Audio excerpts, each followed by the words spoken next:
You're listening to Video Villa Podcast, Episode 12, First Blood by Ted Kotcheff.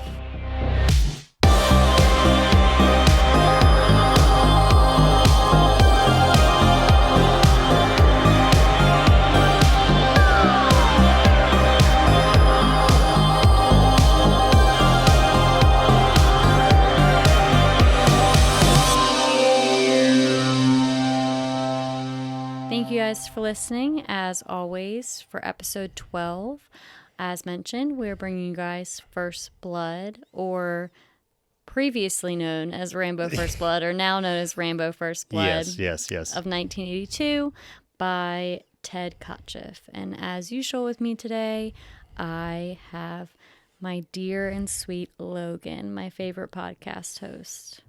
Your only podcast host. Literally. Hello. Competition stuff out here, okay? What, did Kitty replace me? Yeah. So, this was your first time getting to watch the famous First Blood, correct? Yes, correct. This is also my first time watching any Sylvester Stallone movie other than Rocky or any of the Rockies. Oh, yeah, isn't it? Yeah. Yeah. Yeah, this movie, as soon as we started talking about doing the podcast, well, at least we coming up with the idea of it, I was like, this was like one of the ones from the get-go I wanted to talk about because I like literally love this movie. Yeah. Like, this is hands down one of my favorite movies of all time. It is just, words can't express. Like, this is up there with Rocky. Like, Rocky is one of my favorite movies, and Rocky's been one of my favorite movies, like, ever since, like, I really got into, like, paying attention to movies and stuff like that. Yeah. And I remember the first time I saw this movie, it was like, I don't know. I woke up really early, like on a Sunday, and I remember because we were going to go to church or whatever, and it was really... Did you play hooky from church? We didn't go that day. Yeah, you played hooky from church. But I remember watching it on DirecTV. It was on like HBO or something like that, and I came across it on the TV guide or whatever, and it said First Blood, and it says Sylvester Stallone, and I was like, oh, huh. Is this like Rambo? Because the first Rambo I saw was Rambo 2, and I thought that was the first one because I saw that at a younger age, and I just thought that was the first one. Any different? Yeah, I didn't know any different. But then I saw this one, and I was just like literally shocked on how like these movies are very different. Like we talked about it on our last episode when not the last episode, but the last episode we talked about Sylvester Stallone movie was Rocky. Like Rocky 1 is very different than Rocky 3. Yeah. Now Rocky 3 is still very good. Don't get me wrong. There's still moments of it that is that classic, like this is a good movie feel, but it's not a lot of there's not a lot of bells and whistles in Rocky. Yeah. In Rocky. And then this one's not that epic action blockbuster flick like Rambo 2 or Rambo 3 and stuff like that. This one's much more, I would say, a higher quality of film. Like this one is like, if you're going to talk about, like, let's say we're talking about meat and stuff like that, this would be like a prime rib. Yeah. While Rambo 2 is going to be more like a sirloin. Like it's still good, but it's not nearly as good as That's how we're going to rate movies from now on, guys, is by meat quality. So I don't know. That's the first thing that comes to mind. I would give Beetlejuice like filet mignon. There you go. Okay. I would give, The Shining probably raw beat up steak. So Flank steak. Yeah. Or something like that. But yeah, this movie, I don't know. I think it probably was like, I don't know if I was like 17 probably when I saw it. I did see a lot older, and when I saw the name First Blood, I'm like, oh, this is a Rambo movie? I was really like taken away. Yeah. I'd always been a fan of Sylvester Stallone. Like Demolition Man was like one of my favorite movies when I was little and stuff like that. Like, like hands down, I've always and I've talked about this in the past, but I've always preferred him a little bit over Arnold. Arnold Yeah. movies were good, but like there was something different about Sylvester Stallone movies. Yeah. Nothing like I said, I'm not knocking Arnold. His movies are fantastic, and he is a good actor. It's okay to have an opinion. Yeah, It doesn't mean you're hating on anything. I don't know. I just feel bad sometimes when I'm like, someone's better than someone, and I'm like, I don't want to say anyone's better than anyone. I mean, I have preferences, no matter what. But yeah, I did want to get in a couple of things about it, like as we usually do. But like before we did the review, I did read the book. Before the You review, read the book? Well, I pay no attention. I listened to the book. Okay. Well, yeah. I didn't read it. I like know to what say I you read meant. it. I Yeah. feel better when I say I read it versus I listened to the book on tape. Someone else read it and you listened to it. It's a reach, but it is the same thing. Yeah. Sure. I read it with my ears. Do you read songs? Damn right. Interesting. But so I did read the book, and it, I'm not going to lie, like I didn't like the book. Yeah. I didn't like. It is very gruesome, the book, and like you. Well, because I mean, the thing is, and I feel like with any book, like movie to book comparison, when you have a book and a movie, when you're talking about a book, you don't get the value of when people see it and that emotional connection to what you see.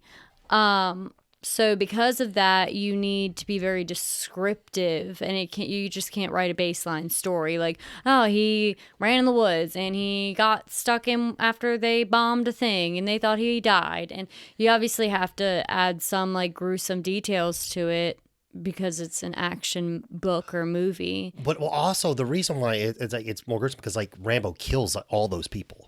Oh, He you kills meant like all- completely. Yeah, no, he kills a lot of people. I mean, spoiler alert, if you don't, I mean, if you haven't read the book yet, but like, You're supposed to say that before you spoil it. I mean, it's popular. Okay, here's a big spoiler alert. Here's a big spoiler alert. If you are going to read the book or listen to the book on tape, do not read or listen to the introduction because it ruins the entire book. It tells you the start from. Shit. Yeah, he tells you the ending of the That's book. my and kind of book. He tells you the end of the book before the book starts because he that's wants to good. give you a little detail behind the book and the movies and stuff like that. The author does. Skip that because he's going to tell you every single thing about the book. If you're anything like me, only listen to that. Yeah, literally, if you listen to that, You're good. and then you literally know what the book is, 100%. Nice. But yeah, because the thing is like between Teasel and Rambo, which is basically just between it's spoken between the way they perceive things. Yeah. So like one chapter will be Teasel, then the other chapter will be Rambo, and it just goes back and forth like that. And it's kind of like you can kind of like pick what side you're on. But at the end of the day, is both sides are awful. Yeah. Rambo kills people when he didn't have to kill people. And he has this inner monologue in the book where he's like, well, you didn't have to do that. He's like, but they pushed me. He's like, no. You could have walked away. You chose to kill them, Rambo, and stuff like that. And like it is very, you don't like Rambo. It's very hard time liking Rambo because he does just murder people that he didn't have to murder. Yeah. And then Teasel, it's just like in the movie. Teasel is just unfortunately, Crooked cop. it's not a crooked cop. He's just, I don't know. A crooked cop. I wouldn't say crooked cop. It's just his. He is a lower level crooked cop. Well, not what's the word? He's prejudiced. He's a prejudiced cop because he automatically assumes that he's some kind of hippie freak coming back from the Vietnam War and he's going to cause trouble and stuff like that. So like he's, I guess that's the word. I won't say like obviously it's not racist, but it's like prejudice. He's thinking that he already knows who this guy is just by looking at him. Which is funny because like remember when we went home to Tennessee and my mom was talking about how what's called because we were talking about how Granddaddy's farm burnt down. Yeah. Barn burned down, and then how they were like, he's like, well, those hippies came in from California and built that farm, and we were all worried because then your dad stayed at the farm and stuff like that. On the commune. Yeah, it's funny. Basically, a bunch of hippies moved into our hometown of Tennessee. And people thought they were a part of the Manson crew. Well, apparently some of them ran with the Manson crew, but they were leaving that. Yeah. Like they weren't like still part of that Yeah, stuff. they were departing from the cult. Yeah, but the funny thing is, but these people in a small town, Mount Pleasant, Yeah, you know, you don't know any better. yeah, they're You just see these headlines. yeah, exactly. So that like I can see how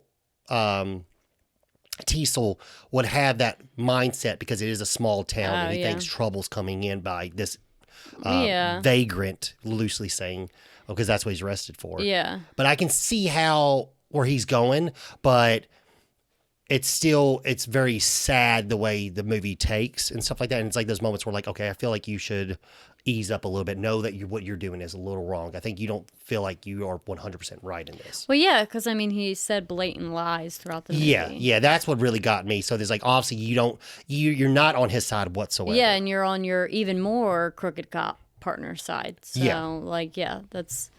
that's where the moral compass is pointing in the wrong direction. Oh, 100%.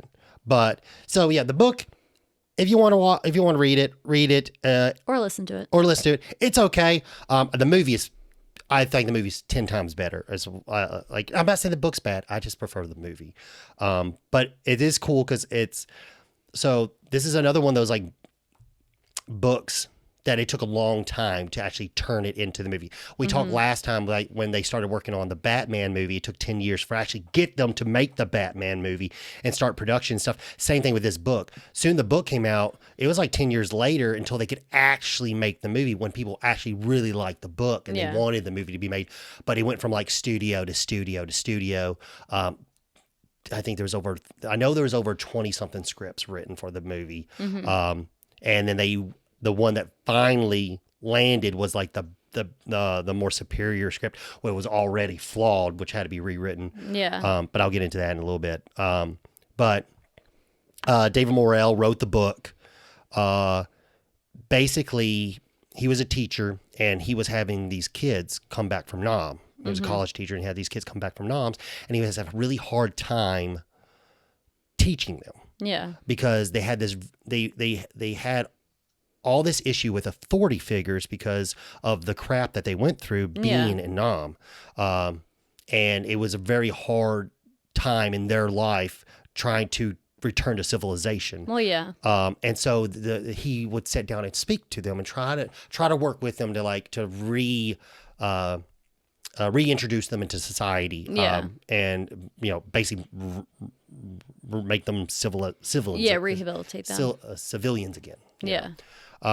So that's what gave him the idea to write the story, is from the stories that he heard from them and all the pain they were going through. Yeah. And that's why he wanted to write this story about this hometown renegade that basically starts a war in his own backyard. Yeah. Which is a very good idea. I mean, that's a very cool concept. Yeah, absolutely. Then the movie went through several different companies. It went through Warner Brothers to Columbia Pictures. I can't remember the actual production company that they finalized on, but it did. It was distributed by Orion Pictures, which is one of the inspirations I took to make our logo. Like, I like the way the space background with Orion Pictures, and then also there was a animation company called Dick. But DIC, it was the same thing. It was kind of like that metallic logo with the space theme.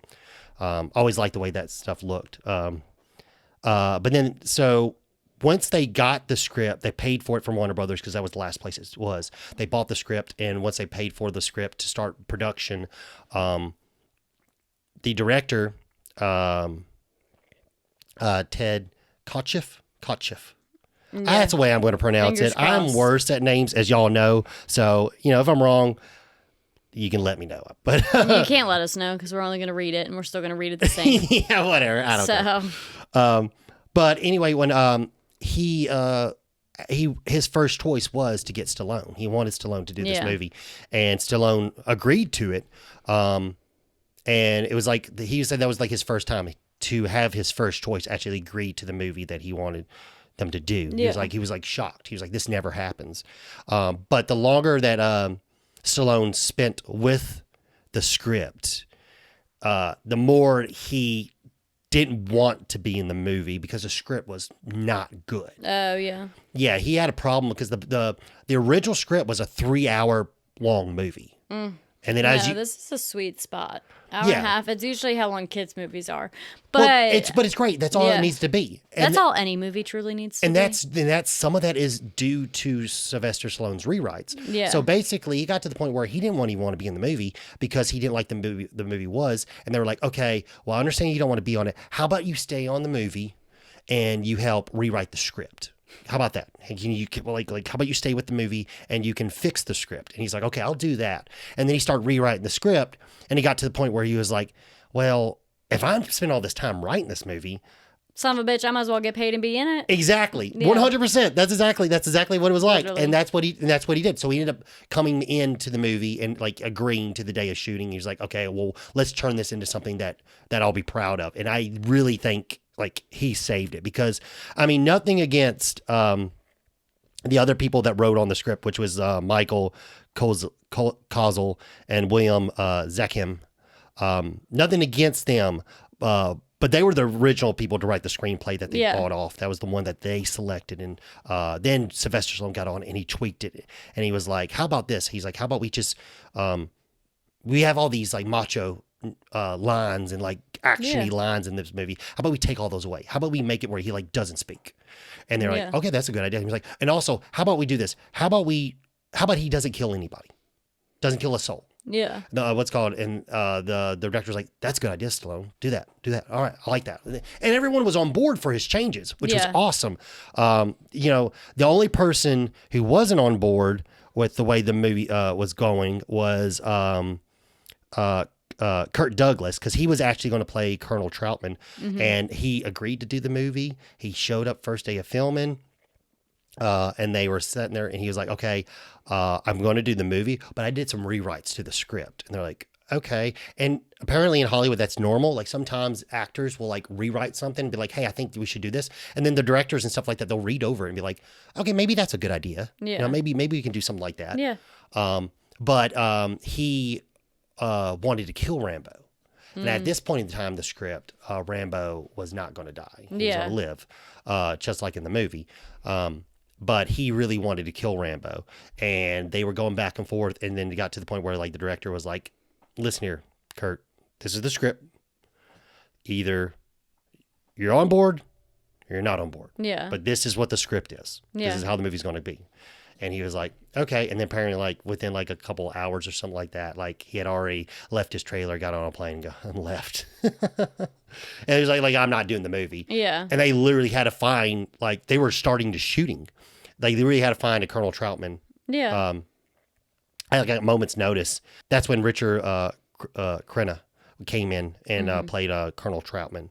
And he like showed up within like 48 hours of getting the call. He was in Vancouver ready to film. And he was like, I don't know what's going on. He's like, you just got to feed me lines and I'll do my best. And then I'll catch up and then, and then we'll see what happens. But that's another thing is they shot it in like 3 different locations, but it was like most of it was like British Columbia and Vancouver, and it got down to below 40 degrees with the windshield. Well, yeah, Canada's cold. But think about Sylvester Stallone. He wears like no clothes in the entire movie. Well, yeah. He's out there in a tank top and like it's below 40 to freaking degrees. Yeah, I mean, I'm sure there are several actors that have endured very cold weather and very little clothing. That's crazy. That's freaking crazy. Yeah, I mean, I'm not saying it's not crazy. No, I'm just, I don't know. I was just shocked when I heard that. And I was like, God damn. Yeah. I'm over here. I don't know. That's what Hollywood is. I don't know. You do what you got to do. Yeah. That was more exciting to me. It seems like you didn't think that was exciting. No, I'm just saying there's several movies that are, filmed in very, very cold areas that have, women half naked, men half naked, whatever. I mean, it's a part of the, character you're going to play. Yeah. And then also like, so originally, like I said, the original script did not have Rambo dying, and they changed it to have Rambo dying. And then they filmed it, and then they did test screenings of it, and it did really well until the ending, and it like lost everybody. Because that was like... Well, yeah, because you want him to survive because you feel really bad for him. Exactly, and that's what it was. Like, that was the point in the movie was... and that was Stallone's big thing. Like, he wanted Rambo not to die. He's like, I don't think he should die, because that's the thing is like, okay, you have this troubled individual who's broken, completely broken, and he needs to be rebuilt. Yeah. And the only solution to that is to kill him. Well, he doesn't need to be rebuilt. He needs to be healed. Well, that's what I mean. Like built back up.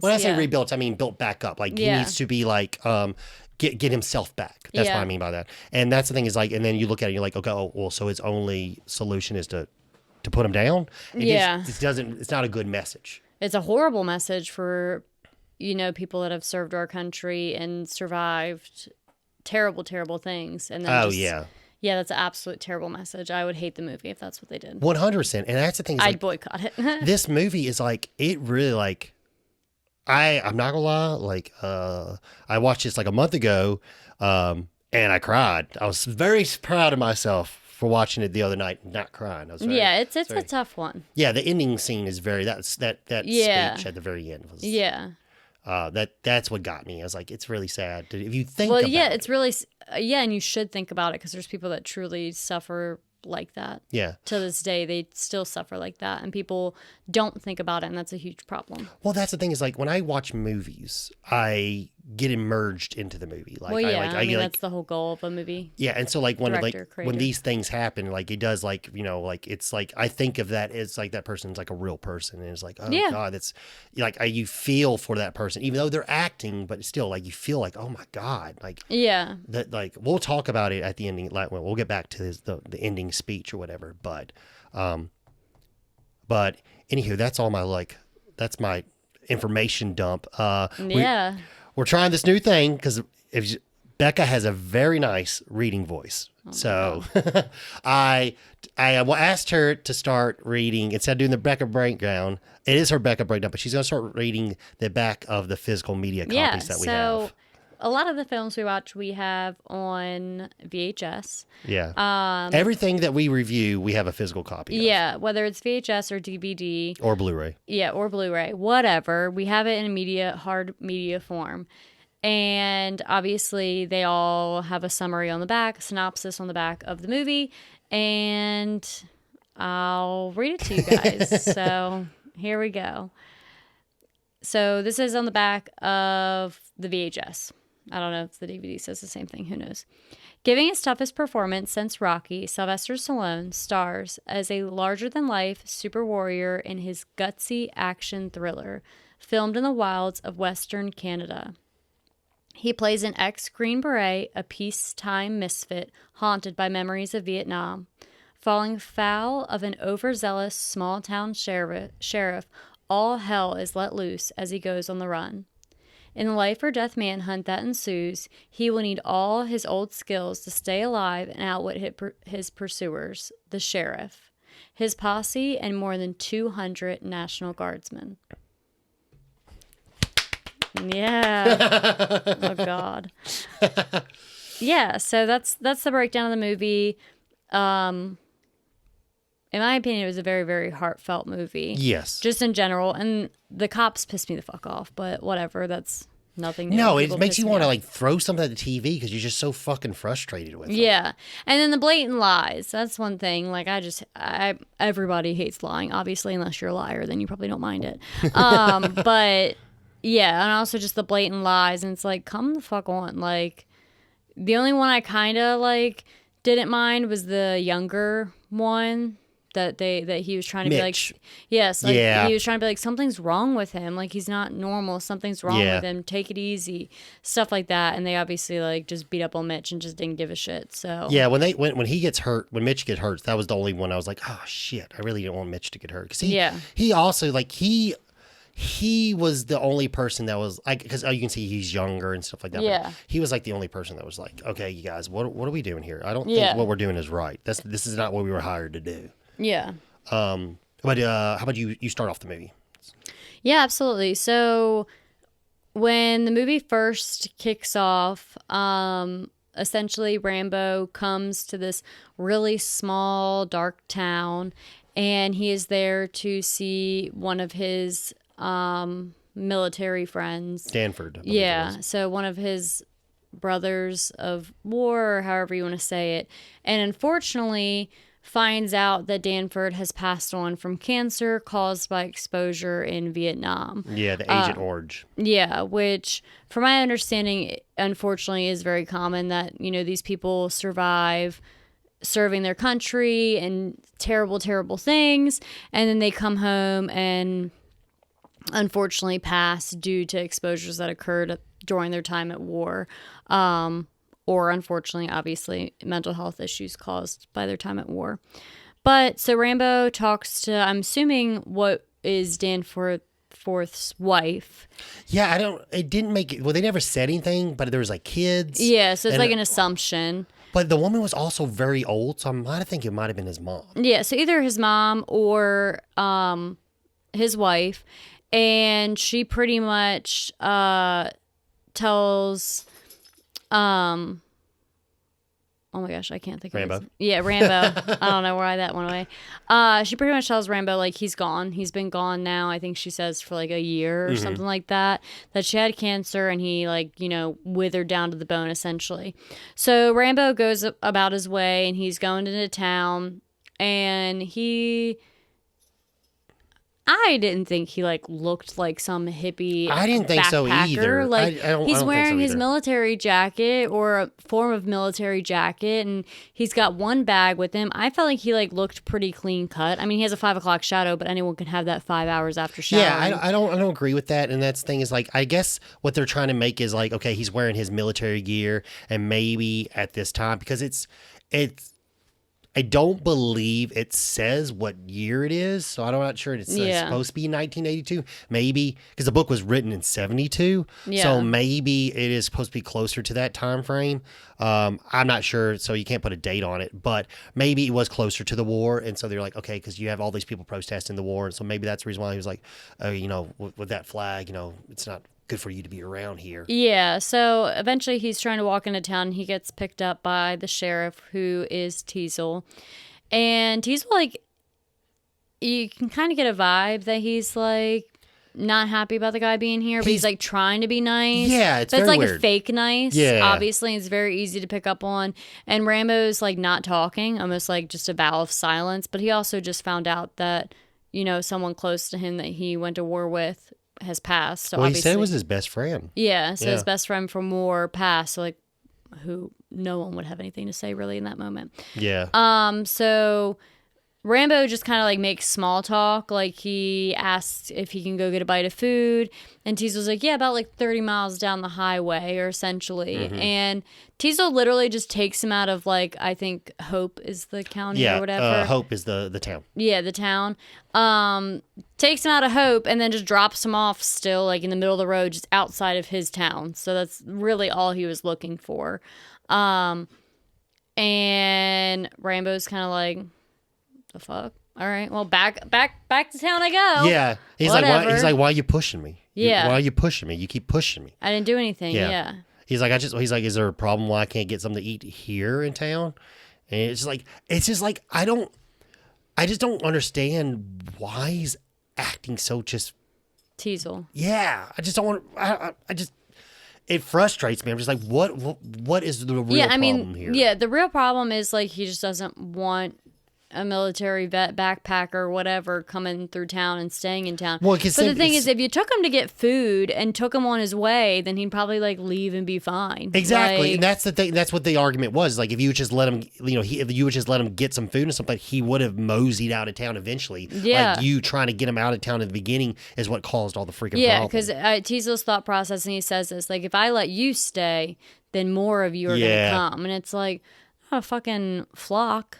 Backpack, and even if it was a true backpacker, yes, there are common, I'm sure, towns and stuff that people stay when they backpack across the country, but still, get over it. They're not really doing any harm. Yeah.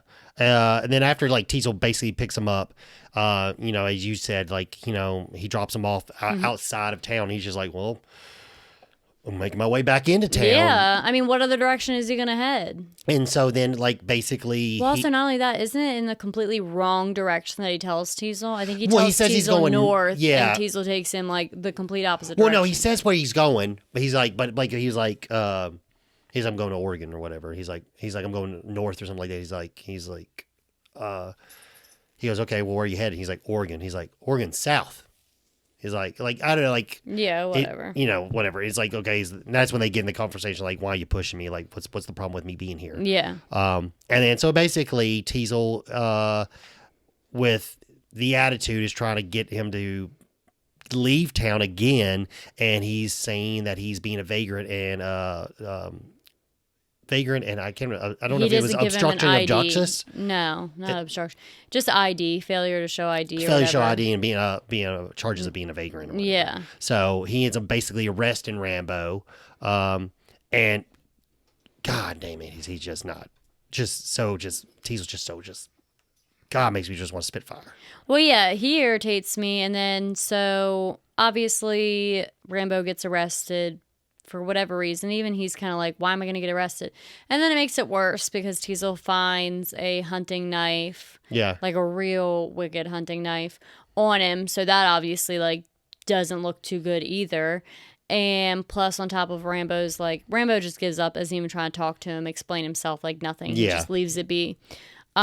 But yeah, so Teasel irritates me, but then Rambo gets arrested, and then those cops really just like so piss me the fuck off. They make it back the way to the police department. They're gonna put him in jail, and they start to write him up and stuff like that. And ever since he gets there, everyone giving him shit, But like right off the bat, they don't even give him a chance to give them shit. Like they in my opinion, they immediately come in with like trying to assert their dominance, like a fucking pissing contest. Yeah. Which is incredibly annoying. So Mitch is the first one to like walk him down. He's like pretty nice to him. He's like, "Come on, buddy, let's go. Let's go down here." That's where he's trying to get his name, and that's where you get the first like major conflict. He goes to reach for his dog tags. But by the way, if you watch this movie, you notice, what does it say when they enter the police department? What's it say on the? I don't know. Remember what kind of decorations do they got? Oh, it's Christmas decorations. So it's a Christmas movie. That literally could mean that Christmas hasn't happened yet, or they didn't take down their decorations yet. Nothing else gives away Christmas. There's Christmas lights when he's blowing up the town at the end of the movie. There's Christmas lights throughout the town. Okay. Do you realize most people leave their Christmas lights out until like well after New Year's? I agree, but with them being in the movie, I do believe. Did anybody say Merry Christmas? Probably not. No. Did anyone mention celebrating Christmas, not getting home to their family? Where's your, why are you not home with your family for Christmas? No. Okay. Christmas movie. No. my beg to differ in this one. You got me on Die Hard. Maybe got me, but Rambo, nothing is happening that's involved Christmas but those decorations. All right. And towns put decorations up after Thanksgiving, so it could just be Thanksgiving. Christmas movie. Okay. But anyway, okay, so back to the movie. But yeah, so basically when they're trying to get his name and stuff like that, that's when you see Mitch trying to be nice and stuff. And obviously these people, freaking just won't. They're just so. It's like that time where it's like your friends like, I don't like that person, so we should all not like that person. And that's how it feels like. They bring them in, and they're just immediately like, okay, well, Teasel says we shouldn't like him, so we're going to be fucking assholes to him. You know what I mean? Yeah, so, so then at that point, they're going to try to shave him. They're going to try to wash him. Yeah, and to book him. But basically. Yeah, so they washed him. They washed him with a damn fire hose, and they obviously think it's hilarious when, like, that clearly would hurt. Like, that would fucking hurt. Statistically, fire hoses will rip your skin off. Yes. Like, so clearly that's not really like realistic, but also you can like, it's painful because he's like wiggling all around. So he tolerates that. He like tolerates them. Like, I mean, he gives some shit back, but he somewhat tolerates them, like putting him in a chokehold and dragging him around, embarrassing him. And then finally, when they go to shave him, that triggered a PTSD reaction, because in Vietnam you see that he was cut up by the enemy. Yeah, on yeah. his chest and stuff like that. They just straight up like we see these flashbacks of him basically being tortured. Yeah. And the torture resembles what they're doing to him in the police station. Yeah, he's having these like flashbacks of like where he sees the bars in the window and he thinks it's like, being in the prison bars where they threw shit on him. Yeah. And then he sees the when they're trying to shave him, which is where he loses it, just like in the book. That's where he loses in the book, is when they try to shave him. And that's when he just can't like. Yeah, so then he completely fights anymore. back. Yeah, so he like loses his shit, fights back, then pretty much like beats the shit out of everybody on his way out of the police station. Oh yeah, it's a great scene. Yeah, great scene. Grabs his knife back and like dips out of there, yanks some dirt biker off his bike, jumps on his bike and just heads straight to the woods. Yeah. Essentially. And funny thing is like, so in the book, this scene, like, so when they're going to shave him in the book, this is like when he first kills somebody. Literally, he steals a razor and cuts someone's stomach open and their organs fall out. Ew. Yeah, that's what I told you. The book gets gross. Yeah, that's foul. Yeah. But yeah, so he escapes. Oh, also he's naked too. He's completely naked. So when he naked and afraid. So when he escapes into the woods and takes the motorcycle, he's all naked when he's doing that, butt ass naked. That's funny. Obviously, they didn't put that in the movie. Well, yeah, that'd be a hard to censor movie. But yeah, so and then you would think that like the cops. So obviously the cops chase after him and stuff, and they get to the woods, and you think at that point like they would just give up. Like clearly put two and two together. He has dog tags. He's wearing a military jacket. He clearly is unwell mentally. It's like, just let him out, let him off in the woods. He'll come back down eventually. Yeah, and or he'll leave your town and your problem's solved. Yeah, that's another thing. Is at this point, yes, some people have gotten hurt and assaulted, and he's left. But you were assaulting him. You were bullying him, and you got what you deserve. Just because you're a cop doesn't mean that you get to do stuff like that and not get your ass beat. Because if you're gonna do shit like that, you deserve it. But so yeah, and that's not even me being like anti-cop. I'm just saying, just because you have authority does not give you the right to dominate other people, injure other people, humiliate other people. Nothing, no title in this world gives you a right to do that. That's my 2 cents. There's your TED Talk. Yeah. But yeah, so then after he gets off into the woods, he is able to scrounge up some type of tarp to make some kind of clothing. He is like making it work.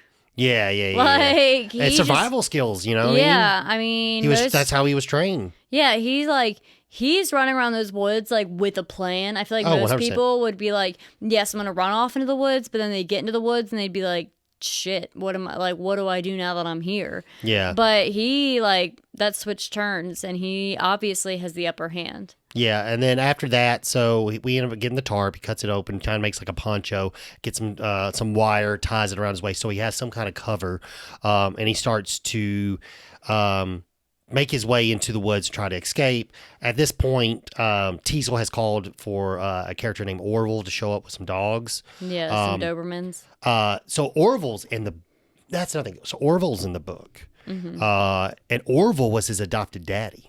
So Orville was at Rambo's? No, Teasel's adopted dad. Oh, okay. So when Teasel's parents died and stuff like that, Orville adopted him and raised him. And so like that character has like a big part into the book. And then and then Rambo kills them. Basically, like I said, Rambo kills a lot. So then that upsets Teasel even more. Exactly, drives him to go like more into like trying to bring him down. Yeah.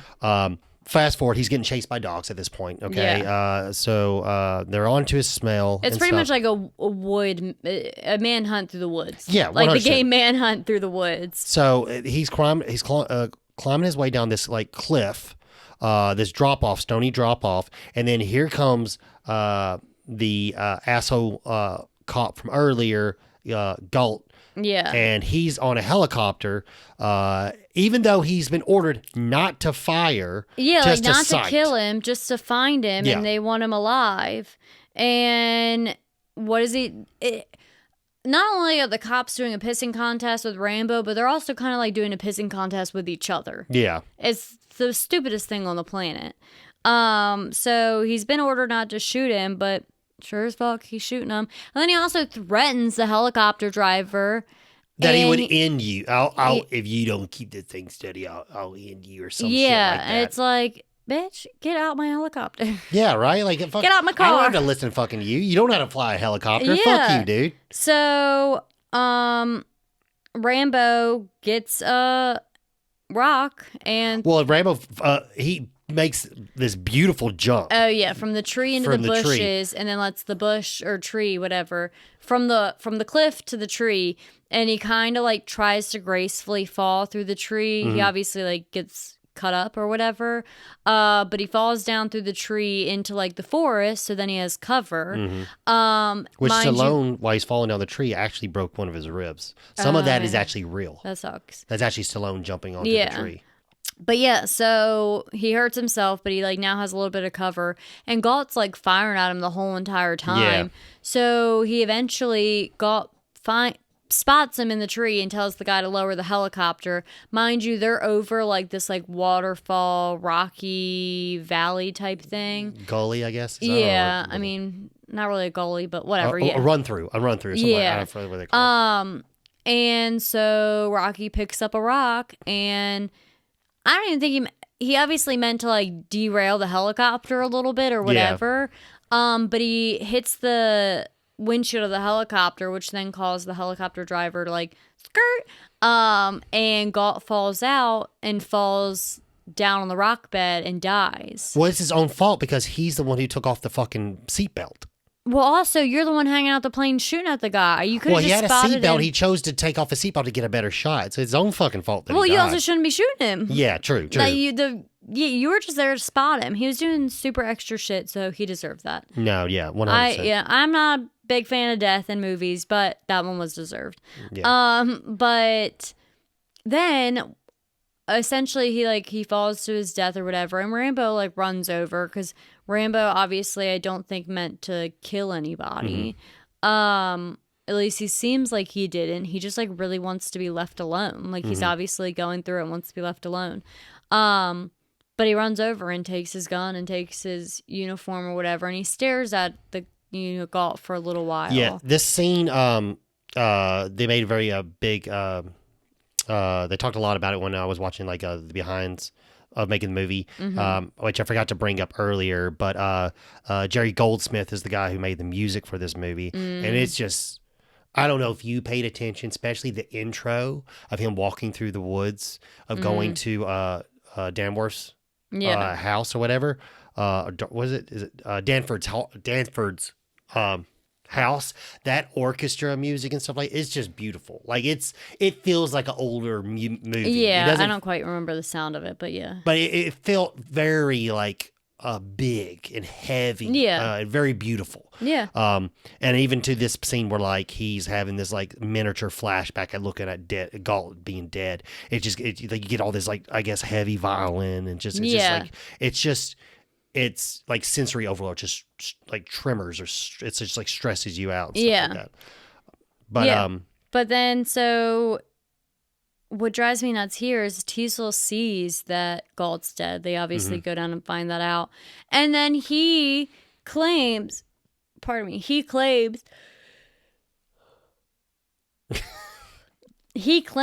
that Rambo killed him. And I'm like, I mean, technically he threw the rock and that, Jimmy the helicopter, and then he fell out of the helicopter. But Galt essentially set himself up for that. Yeah, Rambo did not kill him. Rambo didn't kill him. An action that Rambo did, because an action Galt was doing killed Galt, but if Galt stayed buckled in the plane and wasn't firing at him, he would have thrown the rock at the plane. True. So, but then he like twists his truth a little bit, like even more, because then he's like, he shot one of our men. It's like, he did not shoot Galt. Galt fell. Like, yeah, it's dummy. That's the thing is like, well, how would he have shot him? He doesn't have a gun. I mean, he got the gun after Galt died. Yeah, but before that, he didn't have a gun. Yeah, but no one else knows that because it was only, him, the dog guy, Mitch. Orville. Yeah, and that was pretty. And then Galt and the helicopter driver. Yeah. So basically after this point, like Teasel is going to leave, and he's basically going to regroup, bring back more men, and they're going to do a 50-foot perimeter where it's just men on men on men, slowly going into the woods, to basically hunt Rambo, and they make it jokes about like about going hunting and stuff like that. Yeah, and it's funny because at the end of the day, like, they go to hunt Rambo, and I'm doing quotations with my fingers, but it's Rambo who's doing the hunting. ultimately. Oh, this scene's awesome. This scene's awesome. The traps and booby stuff, the booby traps and all this stuff. Yeah. It's fantastic. I love this scene, and he's even to the point where he sneaks up on Teasel. Like, you have no idea. So, I mean, it's almost a little scary. Like, it's a little bit of a jump scare because you don't know he's coming out of those woods. Yeah. It's great. And he pretty much like. He just shows them that he's like not a force to be reckoned with. Oh, 100%. And he shows them, look, I could have killed all of y'all. Yeah. Y'all could be dead, but I didn't. But for some reason, they still don't believe that. Yeah, he's like, but I didn't. So let me be. Yeah. Let me be. And, he basically, lets Teasel go. And yes, some of the guys, some guys have been shot by idiot. Some people, their own men shoot them. Well, yeah. And then there's like one's been choked, one's been speared with a board, like a tree branch with spikes, and stuff like that. So definitely they're hurt and maimed, but they're all gonna walk away. Nobody's dying. Yeah. So ultimately that causes Teasel to like retreat, and he's like, okay, now we need to like figure things out. We need to get more people out here. We need to like cover every exit, every entrance, like everything. So now you see them like lock down like the military essentially, and they're trying to get a plan to capture Rambo. So they got these tents set up, they got all these radios set up. I think they're waiting for the National Guard to come in, and they're doing all their planning. And while they're planning it, they get a little surprise visitor. Yeah, that's when Colonel Troutman comes in. Yeah. Basically explains that he looked over Rambo. He created Rambo. Rambo was one of his soldiers that he trained for special missions while in Nam. Yeah, he pretty much says like his purpose was just like kill. Yeah, it was kill. It was like in the end of the day, if you didn't know what to do, kill was the thing to do. Yeah, basically. And he tells them like you guys are lucky, like you're alive. Yeah, 100%. He's like, I don't think you guys understand that. Yeah, the fact that he chose to let you live. Yeah, he's technically slipping up by the fact of him not killing y'all. Yeah, like he's showing remorse, which he wasn't trained to do. Exactly, 100%.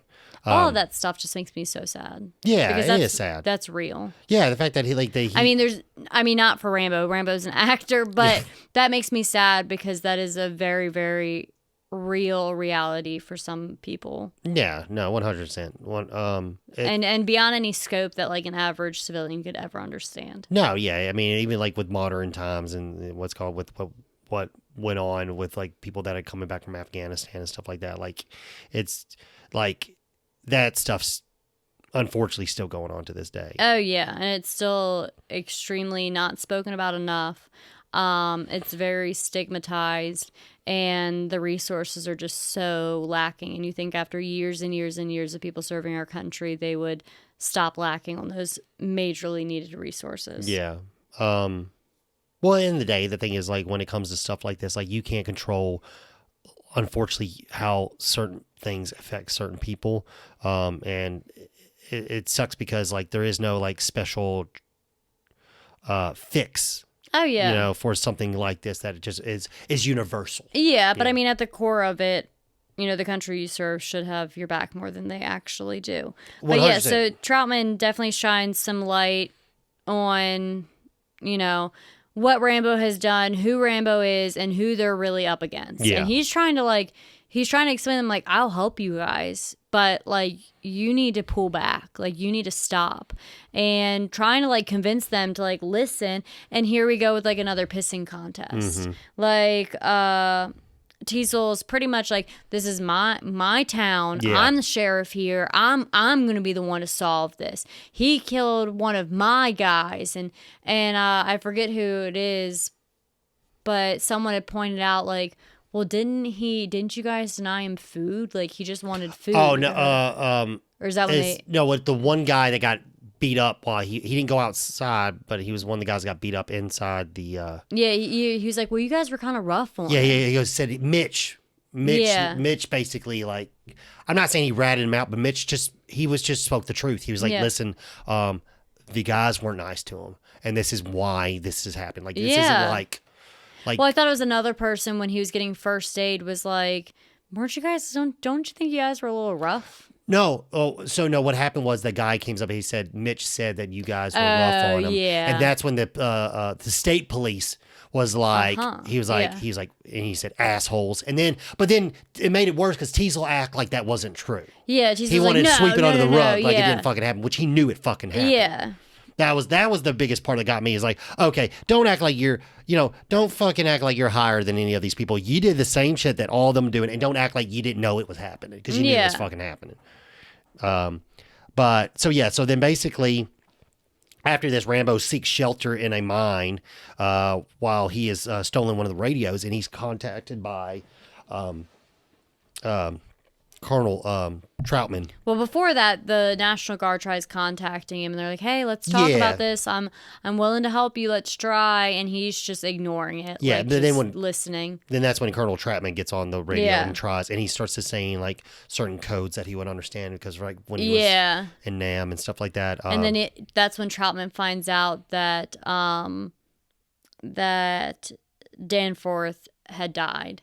Yeah, he tells him. Rambo tells him. Well, that's what he tells him. He's like, you and Danforth are still alive.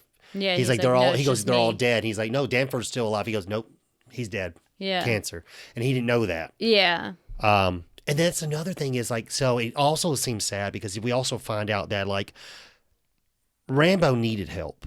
Yeah, and he had kind of been searching help from Colonel. Yeah. Troutman. Yeah, because so ultimately Rambo's like, I want to go back to Bragg, which is Fort Bragg, which is where's Fort Bragg? I don't fucking know. Is it Texas? I don't know. I think it's Texas. But he pretty much is like, I've been calling for you.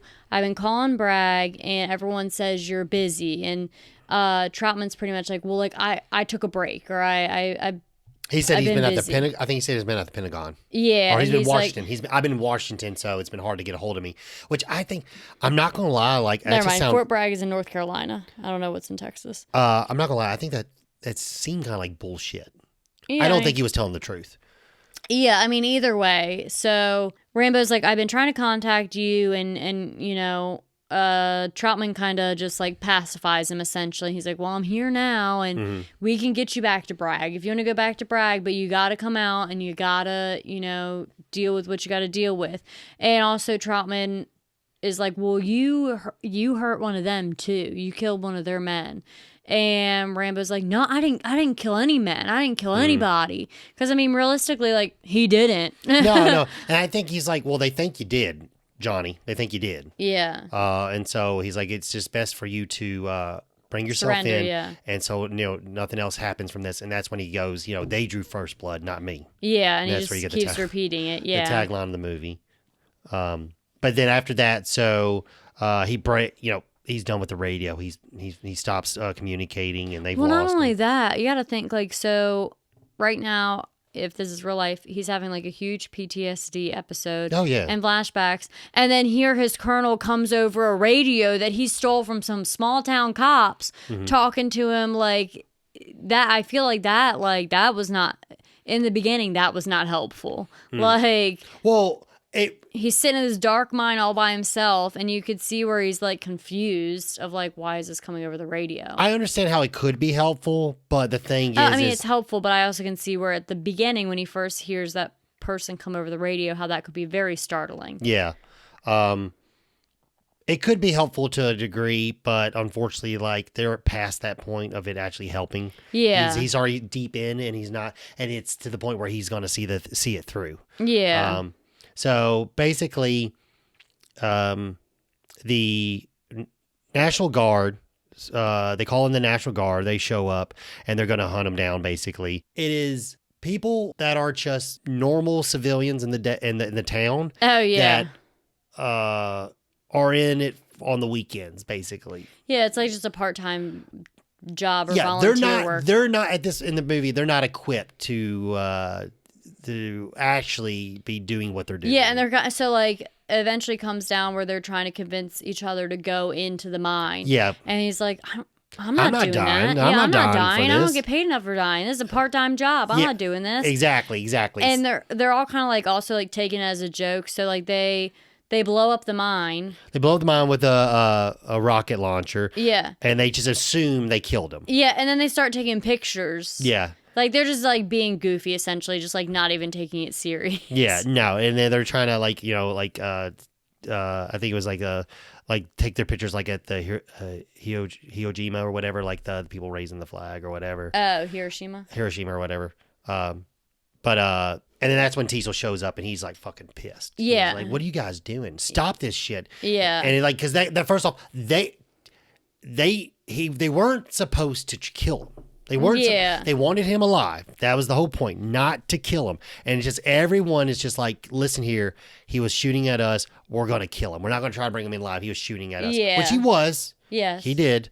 And luckily, nobody got hurt. To be honest. But anywho. Yeah. While they're down, so at this point, Rambo's like trudging through the mine. He uses the piece of his tarp that has fire on his knife. Soaks in like kerosene or something like that. Yeah, that he finds a thing of kerosene, lights the thing, wraps around the knife, and he's trudging through this mine. He hits this like pond within this mine or whatever, and that's where you get the scene where it's just a bunch of rats. Yeah. And then like the light pans over and there's like a bunch of rats just riding on his back, which make him freak out. I felt sorry for the rats. They're like, I didn't get paid for. That's like he picks one and throws them. He throws several into the water and like at the walls and stuff like that. Those rats aren't getting paid for that. Yeah, clearly, not enough treats in the world. And at this point, Troutman is down at the mine site. Because pretty much like they're like, well, he's dead. Yeah. And Troutman's staring at the mine, and he just sees ever so slightly a little bit of smoke coming out of it, and you see him kind of just like shrug, like, not my problem. They didn't they didn't listen. Yeah. And like he seems like he's like, well, I know he's alive, so I'm gonna stick. Essentially, he sticks around because he knows he's alive. Yeah, yeah, and that's one thing that Teasel calls him out on later in the movie. When he finds him in the bar. He's like, why are you still here? And stuff like that. And they have a conversation back and forth or whatever. And it's the Colonel Troutman in the book is also kind of like a little bit of a different character because he's very personable in the movie. Mm-hmm. Like meaning like they actually like was like worked side by side with Troutman. Yeah. In the movie. In the book, Colonel Troutman was just someone you knew of. He didn't work like he didn't train him. Yeah. Troutman's men trained Rambo.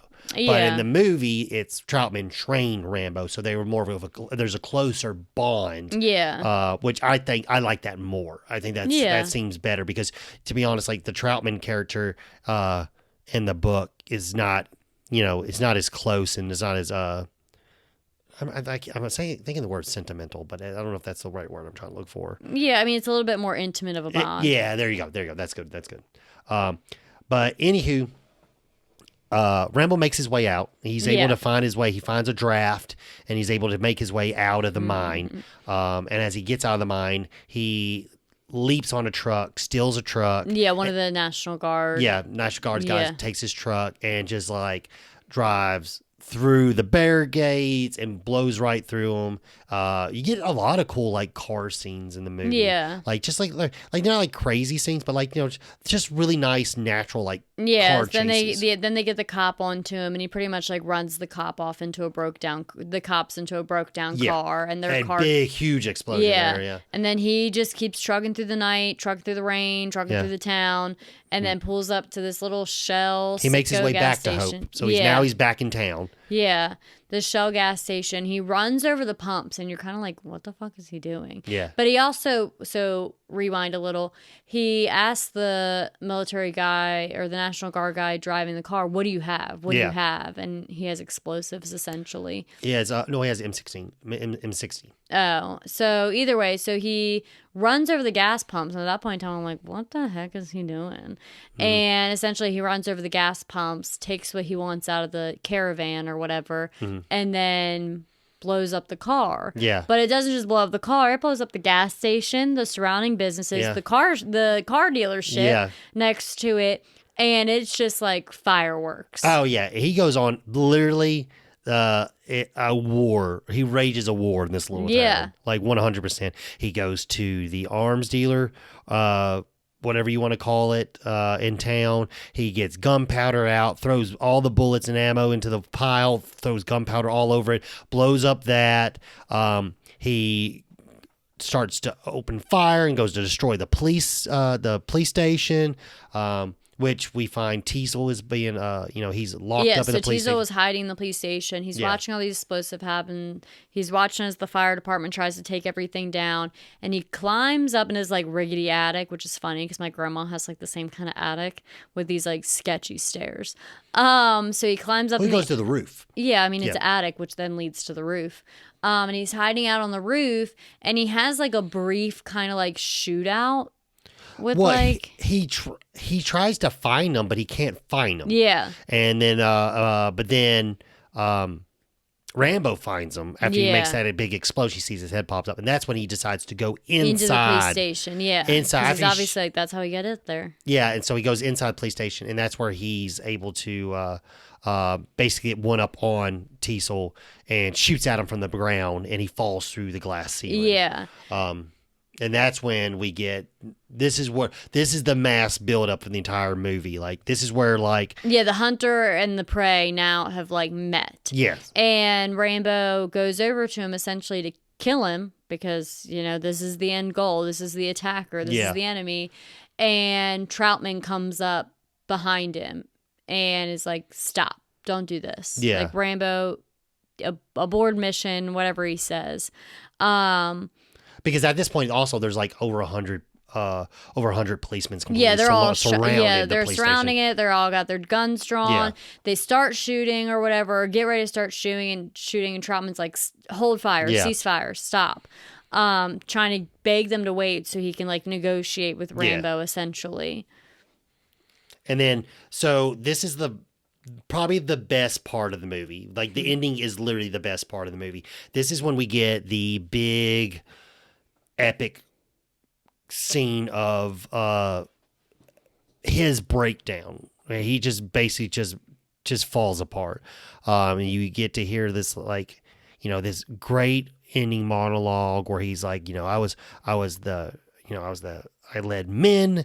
I was in charge of $1 million pieces of equipment, and I come here and I can't even keep a steady job parking cars. Like, I was responsible for so much important things, and I was promised when I got home to, that I was serving my country to have open arms, and I was promised, the world of my sacrifices that I made. Yeah. And I come home to people spitting at me, call me baby killer. Yeah. And basically, I can't even get a job.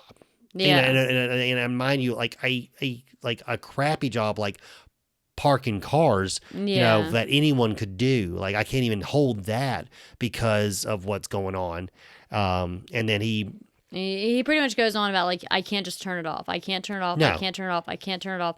And he essentially is, like, pleading with Troutman. And you see Troutman kind of, I guess, he's taken back by all of these things because it seems like Troutman has just kind of, like, maybe turned off his own, like, sufferings or whatever. And you see him actually get, like, teary-eyed, and then well, it's hard that the thing that he says, like, he starts to retell stories where, like, you find out how close of a friend he was with Danford, and where he's saying how, like, but then he also had one of his friends, like, blown up essentially. And I think his name was Jimmy. Yeah, but like, yeah. So Yeah. like, basically, he's like, he's like, me and we used to talk about how we're gonna ride around his 58 Corvette. Chevy Oh. and stuff like that. And we're gonna ride it till the wheels fall off. And then he goes, but then like, now he's dead. And then there's this one guy. He's like, we were sitting there, and this one kid came up, said, shoe shine, shoe shine. He said, no, I don't want a shoe shine. I don't want a shoe shine. And then Jimmy agrees to the shoe shine, and then he pulls out a box and he pulls a grenade out and blows up. And then you got Jimmy sitting there screaming into me, crying, I want to go home, Johnny. I want to go home, Johnny. And he's like, how can you go home? Because I can't find your legs. You got any legs? And he goes, I'm trying to put them back together, and there's nothing I can do. And it's really like, his performance is really good. Oh, yeah, Stallone's absolutely. performance is very good in this part. This movie, like, this is where this scene is the scene that really makes this movie different. Yeah. This is that scene that makes this movie not just your average action movie. There's a lot more to it. Yes, there's action in the movie, but there's more to this movie than the action. There's actually a storyline that's driven the movie, and it's driven us so far to this point, and this is where it's really going to unload on us and let you know, like, hey, we've got a message, and this is real, and people are dealing with this to this day. And like, this is where there's that turning of event where it's like, oh, this is the movie I got into. You know what I mean? Yeah, it's definitely good, the light that it shines on it. I don't know how in 82, I don't know how recognized PTSD or shell shock or whatever name you would like to call it. It was shell shocked, then went to battle fatigued. So I don't know. Whatever name you would like to call it. And I don't know then it was PTSD. So. Yeah, I don't know how recognized it was in 82. But in my opinion, from someone, an average civilian that has never experienced this, I definitely feel like it shined a really, really strong light on those that suffer with that. Yeah. I mean, I remember my dad told me, like I was telling you, like my dad had a friend, because my dad is older and stuff like that. And so like, you had like people his age at that point in time did go to Nam. Like that was their war.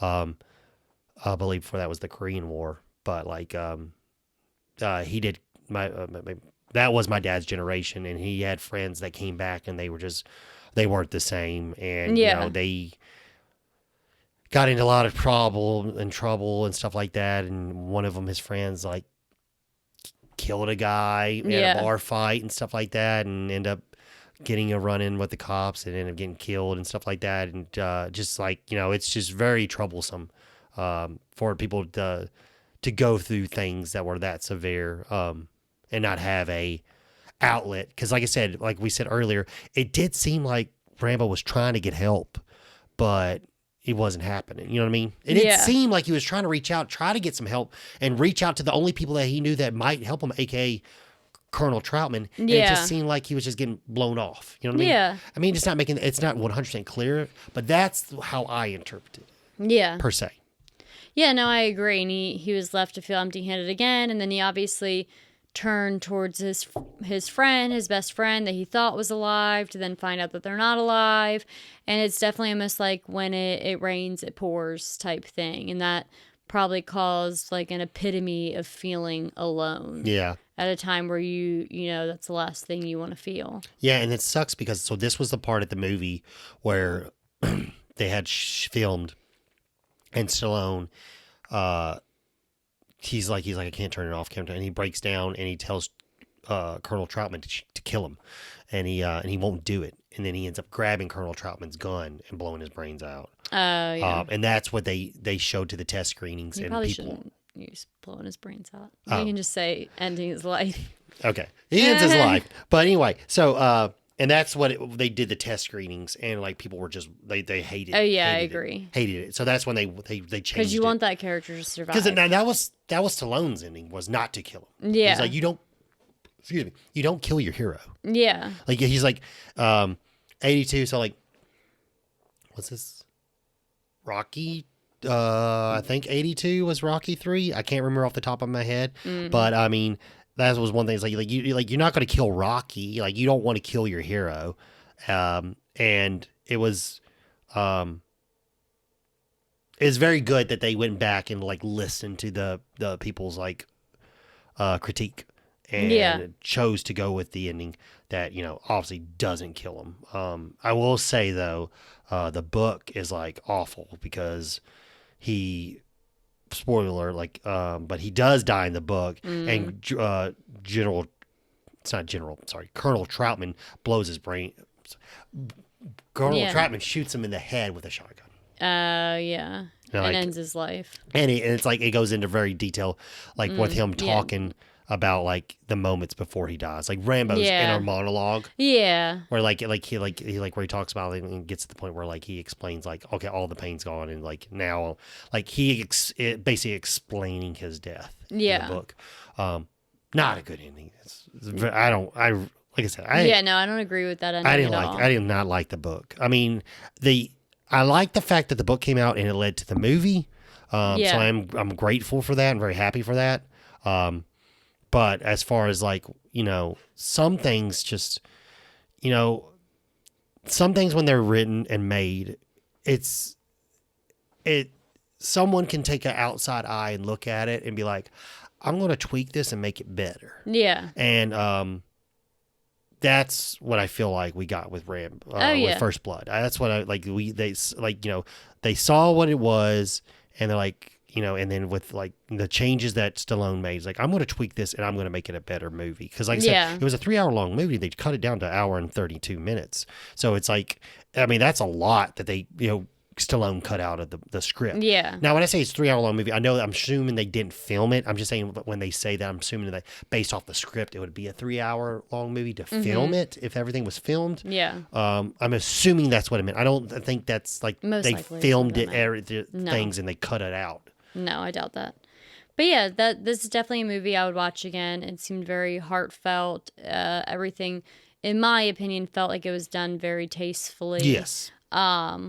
Obviously I don't know other people's opinions from different positions, but in my opinion, it was done tastefully, and it was a all-around good movie. Yes, I agree. I think this movie was fantastic. I love watching it. I'm